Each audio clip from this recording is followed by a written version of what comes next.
এক দেশে ছিল এক দুষ্টু ঘোড়া।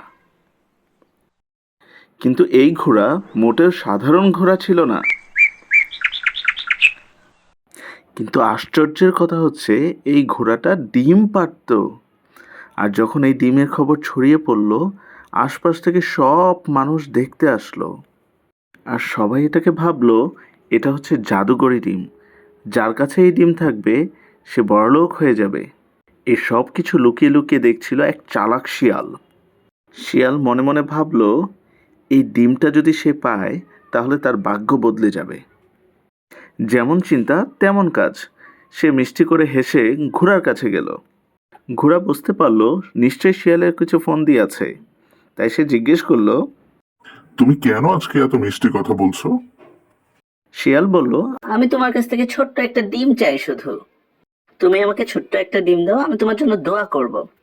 আমার ডিম খুবই স্পেশাল এবং অনেক গরম। ঘোড়া আরো বলল। তুমি যদি এটা টাচ করো তাহলে তোমার হাত পুড়ে যাবে। শিয়াল বলল, আমি অনেক স্মার্ট, আমি এসবে ভয় পাই না। তুমি আমাকে ডিম দাও, আমি ডিম নেব। তাই ঘোড়া একটা চালাকি করলো। সে তার ডিম পরিবর্তন করে একটা জ্বলন্ত পাথর নিয়ে আসলো। ঘোড়া শিয়ালকে বলল। এই নাও আমার ফ্রেশ এগ, তুমি নিয়ে নাও। শিয়াল খুশি হয়ে ডিম হাতে নিল। আর এ তো ডিম না, এ তো আগুন। হাত জ্বলে শিয়াল চিৎকার দিয়ে দৌড় দিল আর দৌড়াতে দৌড়াতে বলল। আজকে বুঝলাম সব ডিম ডিম না, কোনো কোনো ডিম ঘোড়ার ডিম। ঘোড়া হেসে বলল। বেশি চালাকের গলায় দড়ি।